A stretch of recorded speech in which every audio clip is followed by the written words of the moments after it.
Oke, tujuan utamanya agar Renstra KL itu selaras dengan RPJMN dan visi misi presiden. Ingat ya, kita ingat lagi. Tadi kan tujuan Renstra itu adalah menerjemahkan visi misi presiden sesuai dengan tugas fungsi KL. Jadi setelah dokumen Renstra disusun, harusnya mulai dari visi misi, target segala macam itu sesuai dengan RPJMN. Jadi tidak melenceng. Jadi benar-benar sumbangsi atau kontribusi KL itu benar-benar untuk menggenapi atau mencapai tujuan pembangunan nasional.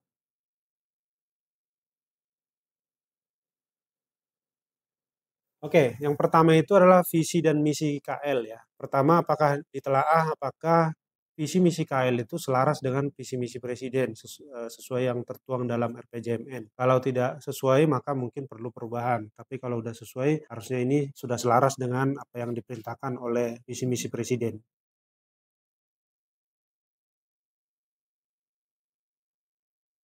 Oke, kebijakan, program, dan kegiatan KL juga harus mengacu pada kebijakan karena kebijakan, program, dan kegiatan pada RPJMN. Nah, ini akan ditelaah juga sama Bappenas, apakah sesuai atau tidak, atau ada yang mungkin penambahan atau perubahan dan sebagainya, itu akan ditelaah. Kalau harusnya sih, kalau menggunakan pendekatan yang mudah, itu tinggal sesuaikan aja dengan RPJMN, kemungkinan besar itu akan lolos.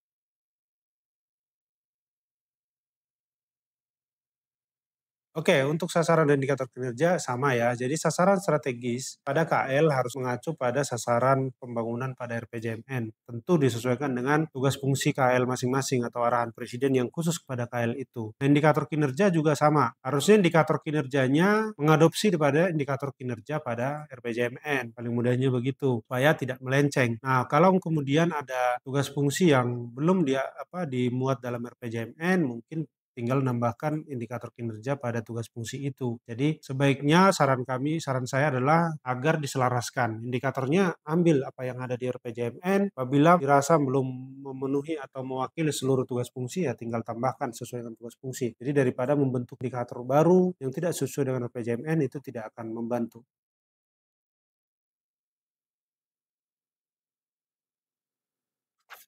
Itu pasti ya, karena di RPJMN juga nanti akan ada pembangunan wilayah dan KL itu harus menyusun pembangunan wilayah di dalam Renstranya, di mana Renstra KL harus mengatur tentang pembangunan wilayah dan itu nanti menjadi yang diacu oleh Renstra Pemda, PD maksud saya, perangkat daerah dalam pembangunan wilayah itu.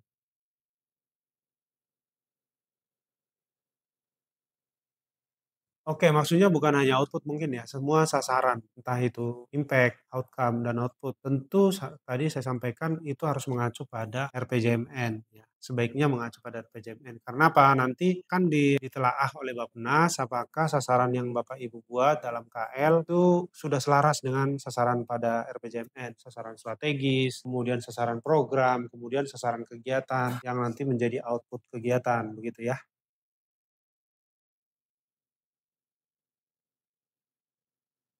Ya, ya, semua akan ditelaah sama oleh Bappenas. Apakah sumber daya yang dimaksud termasuk manajemen risiko, kan ada di sana nanti ya. Dan untuk pendanaan tentu akan ditelaah oleh Bappenas karena namanya pembangunan tidak bisa hanya target. Kita juga akan melihat apakah pendanaan yang buat itu logis untuk mencapai target. Jangan sampai target ketinggian tapi pendanaan yang tersedia sangat terbatas. Itu kemungkinan nanti nggak akan tercapai atau ya, permainan data lah mungkin ya bahasa kasarnya. Tetapi di sini nanti Bappenas akan lihat sumber pendanaannya apakah menggunakan APBN atau ada sumber-sumber lain yang sah yang bisa mendukung atau apa namanya membantu pencapaian target ini.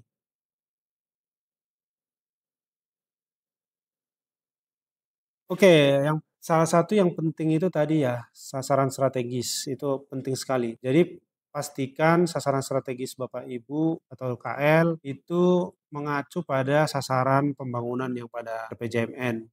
Kalau saran kami dalam penyusunannya ambil semua sasaran strategis atau sasaran pembangunan dalam RPJMN tadi yang sesuai dengan tupoksi Bapak Ibu, tugas fungsi dan juga arahan Presiden pada KL Bapak Ibu, lalu anut itu pada Renstra Bapak Ibu. Kemudian pada indikator ya. Indikator sekarang udah bertambah. Dulu hanya ada indikator sasaran strategis, ada indikator kinerja program, indikator kinerja output ya atau kegiatan. Sekarang ada indikator tujuan. Jadi ini juga harus dibuat. Nah, ini pun harus disesuaikan dengan RPJMN. Jangan sampai tujuan KL dan indikator tujuan KL juga berbeda dari RPJMN. Balik lagi, tugas fungsi KL adalah menjawab pembangunan nasional, di mana pembangunan nasional itu diatur dalam RPJMN. Kemudian yang ketiga yang tidak kalah penting adalah identifikasi risiko. Maka ini memang masih PR baru ya untuk KL karena ini belum pernah dilakukan. Tapi ini juga penting diisi, termasuk nanti ada tabelnya itu ya. Di sasaran strategis itu perlu identifikasi risiko per sasaran strategis. Nah ini perlu dibuat identifikasinya. Nanti mungkin suatu kali kita akan bahas tentang bagaimana cara mengidentifikasi risiko pada sasaran strategis. Mungkin nanti di konten-konten berikutnya. Intinya seluruh sistematika pada Renstra itu harus mengacu pada atau selaras dengan RPJMN mulai dari tujuan,